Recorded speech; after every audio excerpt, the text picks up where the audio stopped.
À quel moment vous engagez cette réforme constitutionnelle ? Je l'engage le plus rapidement possible parce que je vais la mettre en œuvre. Je vais la mettre en œuvre par référendum. Dans cette révision constitutionnelle, je vais intégrer la priorité nationale. Je vais intégrer la priorité nationale pour que les Français puissent être prioritaires pour les logements sociaux, parce que ça n'est pas le cas aujourd'hui, et je pense que c'est juste qu'il le soit, et pour l'emploi, notamment au travers de la mise en œuvre d'une taxe de 10% sur les nouveaux contrats d'embauche pour les étrangers. Mais vous faites ça alors qu'on est encore dans l'Europe, et ça risque d'être un peu contradictoire avec certaines obligations européennes, non ?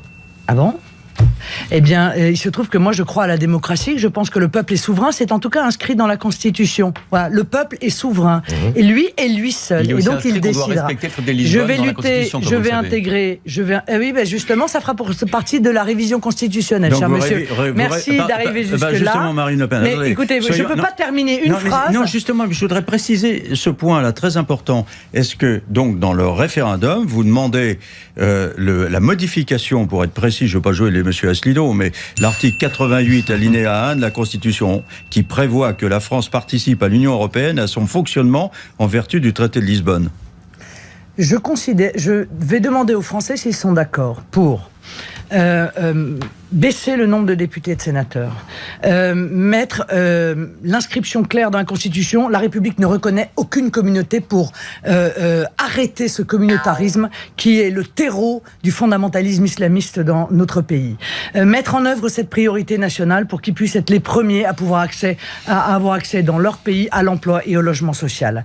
Je vais intégrer la défense et la promotion du patrimoine historique et culturel pour éviter... Le référendum où il n'y aura qu'une seule question? Non, c'est pas un QCM, c'est une révision constitutionnelle, c'est oui ou non. La défense du patrimoine historique et culturel pour qu'on puisse mettre des crèches dans les mairies au titre du respect de notre patrimoine historique et culturel, sans que le Conseil d'État se croie obligé de l'interdire, à la demande d'ailleurs de M. Barouin, dont M. Fillon a dit qu'il serait un très bon Premier ministre pour lui s'il était élu. Je vais intégrer la réforme territoriale et je vais rappeler, parce que je vais rendre aux Français leur pouvoir en indiquant que les lois françaises qui seront votées auront une autorité supérieure aux traités européens et aux droits dérivés antérieurs. C'est là où il y a un problème et une question, c'est comment vous arrivez à articuler ça tout en sortant de l'Europe alors que vous ne serez pas encore sorti de l'Europe. Ça, c'est ce que je vais faire tout de suite. Et je vous indique qu'il y a quelque chose que je vais faire tout de suite et qui n'est pas dans la révision constitutionnelle, c'est la suspension immédiate de Schengen. Vraiment, vous sortez tout de suite. Donc vous n'avez pas voté la réforme récemment d'ailleurs. Hein. Non monsieur, je vais suspendre parce que je considère que la France est en situation de grand danger, que ceci est d'ailleurs prévu par les textes européens, mais véritablement, je ne vais pas uniquement signer un papier, je vais à nouveau protéger et contrôler nos frontières pour savoir qui entre sur notre territoire et qui se maintient alors qu'il ne devrait pas le faire sur notre territoire. Voilà, ça... Et Marine Le Pen, de facto, on sort de l'Europe avec ce référendum, ne serait-ce que parce qu'on annule, comme le disait Olivier, l'article 88, donc de facto on est en dehors de l'Europe. Après, on peut continuer à négocier. Non, je ne le crois pas. On rend juste aux Français, encore une fois, le pouvoir. On rend à ses représentants le pouvoir. Avec une participation à l'Europe telle qu'elle est aujourd'hui. Mais par exemple, dans cette, hélas, même après cette révision constitutionnelle, on ne pourra toujours pas faire de patriotisme économique. C'est-à-dire donner un avantage à nos entreprises françaises dans la commande publique. On ne pourra pas encore faire de protectionnisme intelligent. De protectionnisme intelligent. C'est-à-dire éviter la concurrence internationale déloyale vécue par nos agriculteurs ou par nos industriels. Vous voyez, ça, ce sera encore interdit. Et ça va faire l'objet d'une négociation. Mais dites-moi, je suis pas la seule à vouloir négocier avec l'Union européenne. Je me suis rendu compte, là, lors du débat, que tout le monde voulait négocier. Même M. Fillon, laissez-moi terminer. Même M. Fillon, même M. Mélenchon. Alors, quelle est la différence entre moi et les autres?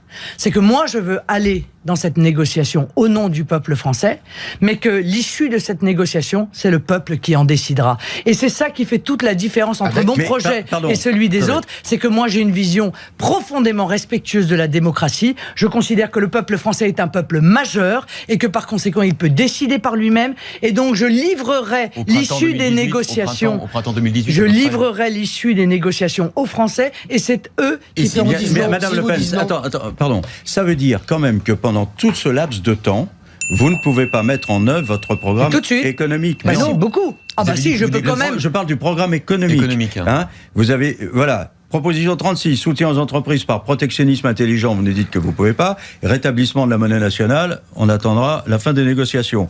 Instaurer le patriotisme économique, proposition 37, en se libérant des contraintes européennes, on attendra la fin de la négociation, je suppose. Proposition 43, fin des mauvaises dépenses publiques liées à l'Union européenne, on attendra, je pense, la fin de la négociation. 59, proposition 59, contribution sociale sur les importations de 3% pour financer le pouvoir d'achat des bas revenus. Mais là merci, aussi, mais merci, monsieur donc Mazerolle. on attend la fin des négociations. Mazerolle, mais merci, Pendant merci. 8 mois, il ne se passe rien. Merci de votre contribution à ma moi, campagne. j'ai lu votre programme. Car en lisant cela, et en disant, et je peux en placer une ? Bien sûr. Merci beaucoup. Et en disant cela, eh bien, vous faites la liste de tout ce qui est interdit par l'Union européenne. Merci beaucoup. Merci beaucoup de rappeler que ceux qui précisément font ces promesses-là dans les autres camps politiques mentent lorsqu'ils disent qu'ils peuvent mettre ça en œuvre, alors que nous sommes enfermés dans l'Union européenne. Donc merci beaucoup de faire cette liste. C'est la raison.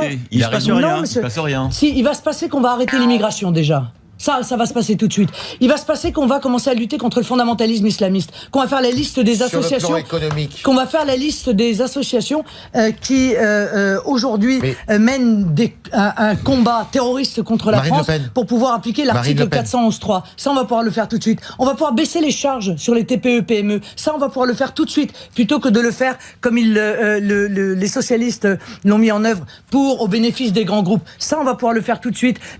Supprimer totalement les charges sur l'embauche la première embauche d'un jeune de moins de 21 ans. Ça, on va pouvoir le faire tout de suite. Mettre en œuvre l'augmentation de 25% des logements pour les moins de 27 ans. Ça, on va pouvoir le faire tout de suite.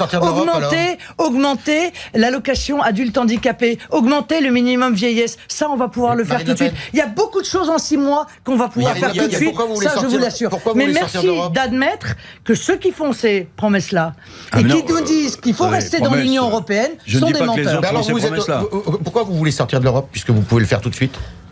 Non mais c'est un gag, il vient. Mais précisément pour toutes les raisons qu'a exposé M. Mazerolle tout à l'heure. Vous pouvez pas le faire comme ça. Il faut que vous sortiez de l'Europe. Mais vous étiez où dans les 3 dernières minutes là ? J'étais avec vous. Vous étiez avec nous ? J'étais avec vous. D'accord. Vous avez donc suivi la conversation. Alors je vais la résumer. Pardon, excusez-moi, je vais la résumer. Oui. D'accord ? M. Mazerolle m'a lu toute une série de choses qu'on ne peut pas faire dans le cadre de l'Union européenne. Je lui ai répondu qu'il y avait toute une série d'autres choses qu'on pouvait mettre en œuvre tout de suite, mais qu'il avait raison. Il faut effectivement renégocier très profondément avec l'Union européenne pour pouvoir mettre en œuvre la protection patriote. L'application de votre programme complet, tel que vous le présentez là, est conditionnée à la sortie de l'Union européenne. Une partie. Oui, parce que une partie.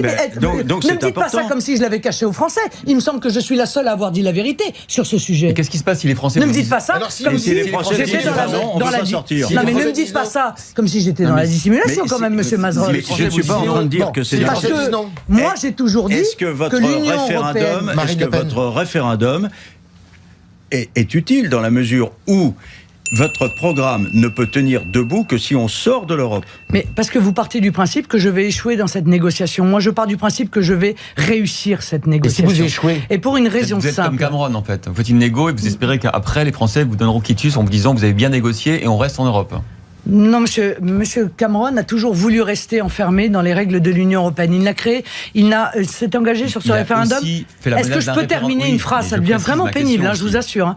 Pour ceux qui nous écoutent aussi, à mon avis. Bon, monsieur Cameron ne souhaitait pas sortir de l'Union européenne.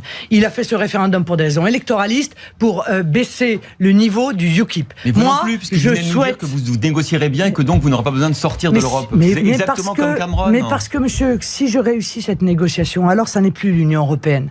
Alors c'est l'Europe des nations et des libertés que je souhaite. Alors c'est l'Europe des coopérations. Alors c'est l'Europe des nations qui seront à nouveau souveraines.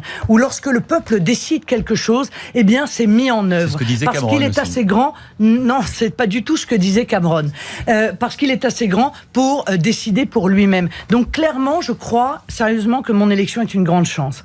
Parce que beaucoup de pays souffrent considérablement des promesses qui n'ont pas été tenues par l'Union européenne, il faut le dire. Mais ils se sentent trop faibles, trop petits. outils pour pouvoir faire le bras de fer avec l'Union européenne.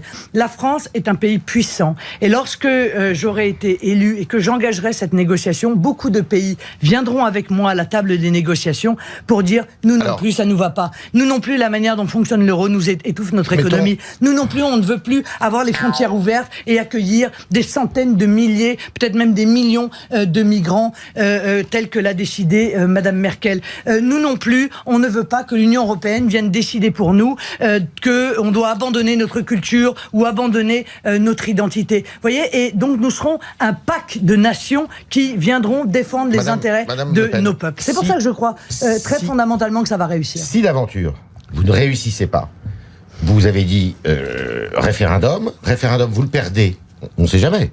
Vous quittez le pouvoir ? Si encore une fois, les conditions ne sont pas réunies pour permettre de mettre en œuvre le programme de protection des Français, s'il s'agit pour les Français de choisir uniquement le taulier de la prison européenne, à ce moment-là, effectivement, ils ont le choix dans les différents autres candidats. Moi, je suis là pour leur offrir la clé de la liberté. Parce que je viens leur dire, sans cette liberté, nous ne pouvons pas nous protéger, nous ne pouvons pas protéger nos emplois. Ça veut dire que vous partez. Mais ça veut dire que, effectivement, si les Français me disent, non, on veut rester dans l'Union européenne, et ils seront d'ailleurs un petit peu contradictoires, en l'occurrence. Mais encore une fois, je pense que cette négociation réussira. Voilà. Donc, excusez-moi, on ne va pas faire l'intégralité, y passer non plus 20 minutes. Est-ce que la question posée aux Français, c'est est-ce que oui, vous voulez d'une Europe telle que j'ai négocié maintenant, avec plus de liberté ? C'est exactement ça. Ou est-ce que vous voulez sortir de l'Europe ? C'est exactement ça. Si vous dites, on veut sortir de l'Europe, est-ce que vous continuez à être leur présidente ou pas ? Mais on veut rester. Ah oui. Non, je comprends absolument pas. Excusez-moi, mais c'est plus compréhensible du tout pour personne. Votre demande, c'est qu'ils vous disent oui. Vous avez bien négocié et on reste en Europe. C'est ça votre proposition ? Non, mais ou pas ? Non. J'aurais fait une négociation. Je livrerai cette négociation aux Français. Je leur dirai voilà, cette nouvelle Europe que vous avez espérée, parce que vous voulez moins d'Europe et plus de France depuis des années que personne ne vous entend, parce que vous avez été trahis au moment du référendum de 2005. Vous aviez dit non et vos dirigeants politiques de droite comme de gauche ont dit oui. J'ai négocié cette nouvelle Europe. Je vous la livre. Est-ce que cette nouvelle Europe vous va ? Si elle vous va, alors il faut rester dans cette nouvelle Europe, et si elle ne vous va pas, alors il faut que vous votiez pour sortir de cette nouvelle Europe. Voilà. Mais c'est moi qui déterminerai. Mais c'est moi qui le déterminerai, monsieur. Pardon, monsieur Jacques. Oui ou non, c'est moi qui, à l'issue de la négociation, dirai voilà, ça me va. Donc nous pouvons rester, et je vous conseille de rester.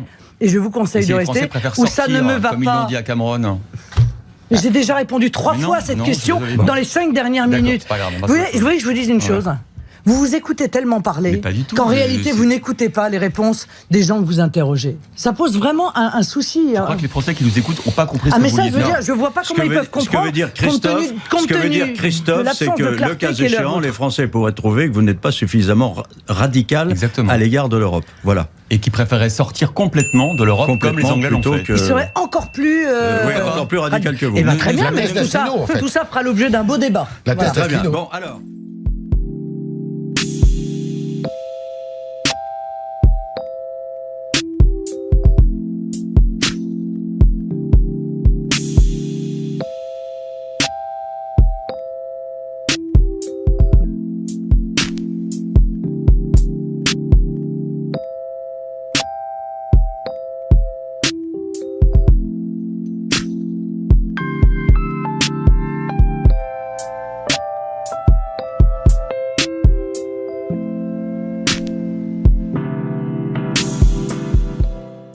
Et c'est la raison pour laquelle je propose, à la différence de tous les autres candidats qui tiennent des propos critiques sur l'Europe, c'est exact, mais eux, ils proposent toujours de renégocier les traités, une autre Europe, ils ont tous ça à la bouche. Moi, j'explique qu'on ne peut pas avoir une autre Europe, parce que pour changer les traités, il faut l'unanimité des États membres. Or, nous n'aurons jamais l'unanimité des gouvernements et encore moins des peuples, pour remettre en cause des compromis qui ont 60 ans d'âge, et on voudrait remettre en cause ces compromis au seul bénéfice de la France. Donc je dis que ce qu'il faut faire, c'est sortir de l'Union européenne, de l'euro et de l'OTAN.